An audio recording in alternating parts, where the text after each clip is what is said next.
Hey everyone, Noel here. And if you've been following our last few episodes, you've probably noticed a theme by now.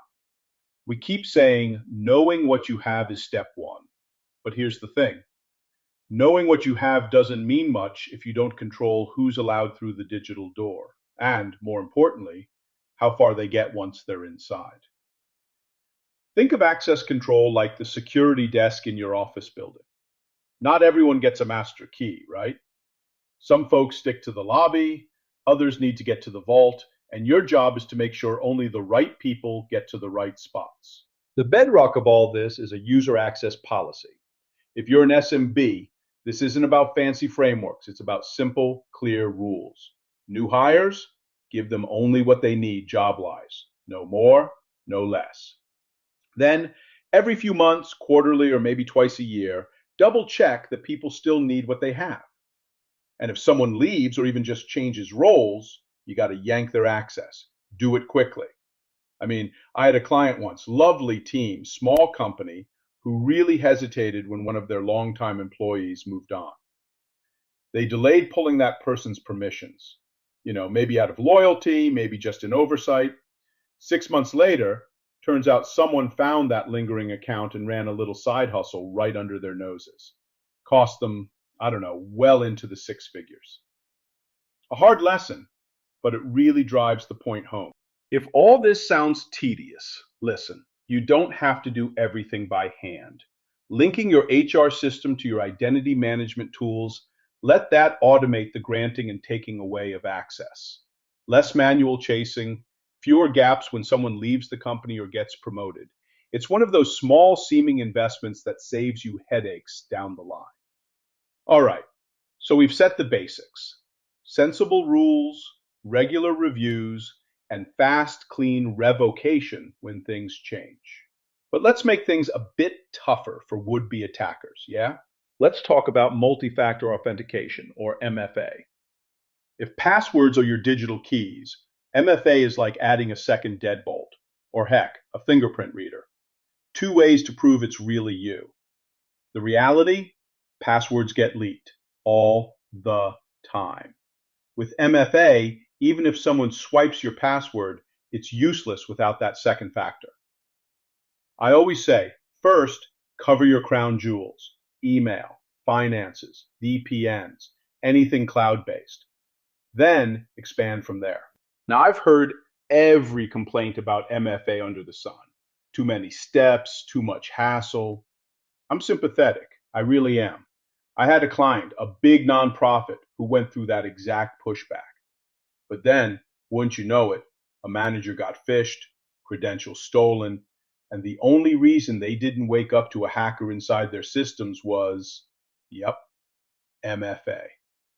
Overnight, people went from grumbling to asking why we didn't roll it out everywhere. Sometimes it takes the close call to make it click. Okay, shifting gears. Not all accounts are made equal. You've got everyday users and you've got the folks holding admin powers, your IT team, database managers, those with the keys to the kingdom. That's when we get into privilege management. Principle of least privilege. Only give people what they absolutely need and only for as long as they need it. Just in time access is your friend. Temporary rights, not permanent superpowers. And for admin accounts, keep a sharp eye. Track what they're doing, when, and why.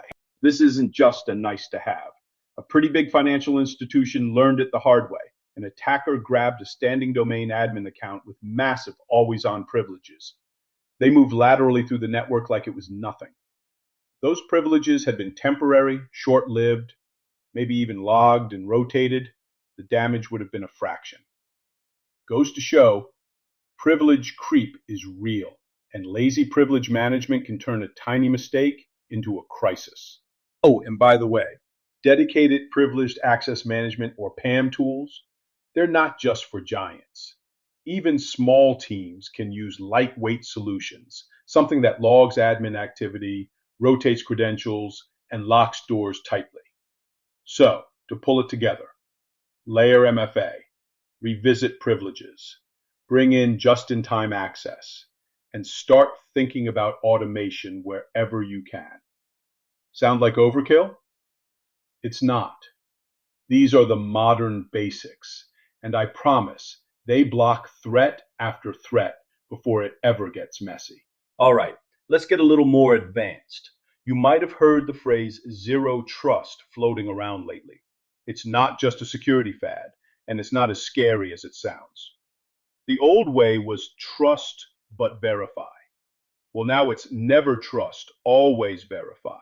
Every login, every device, every location. Just because someone's inside the network doesn't mean they're off the hook. Picture an employee logging in from home. The system checks if their laptop is patched, if they're logging in from the usual city, and if not, maybe it blocks them or asks for extra proof. That's a different mindset, and it pays off, especially as remote work blurs the old network boundaries. But when it comes to actually deploying these practices, you've got two big knobs to turn: role-based access control, RBAC, and attribute-based access control, ABAC. RBAC is assigning access by role. Simple, scalable. Finance gets finance stuff, HR gets HR stuff. But say you want more precision, add ABAC into the mix. Now access can depend on where or when someone works, what device they use, even which project they're assigned to. It gets intricate, I admit, so my advice, start with RBAC to keep it manageable, layer in ABAC when you've got high-stakes, compliance-heavy situations. Oh, and I get asked about passwordless authentication all the time. For advanced SMBs, it's totally doable now. Think biometrics, security keys, single sign-on flows. Add in privileged access management, and you're making life much harder for attackers and insiders alike. Speaking of insiders, not every threat is some hoodie-wearing hacker half a world away. Insiders, sometimes careless, sometimes malicious, can do plenty of damage. I know of a tech firm that started noticing weird late-night logins to their code base. They use behavior analytics, which is a fancy way of saying watching for weird stuff, and realized it was an employee about to sneak out with proprietary code before quitting. Early detection, incident avoided. Before we close out, I want to leave you with some questions, more like food for thought. Are all your critical systems covered with MFA, or are there gaps? Do you actually review user privileges regularly, or is it kind of a set it and forget it? Lastly, my book, A Simple Guide to Cybersecurity for Small and Medium-Sized Businesses, is available on Amazon. Or, for a complimentary copy, send an email request with your name, phone number, and company name to noelga@bastmanagementcorp.com. Remember, access control is ongoing. It's not a checklist you tick off once and ignore.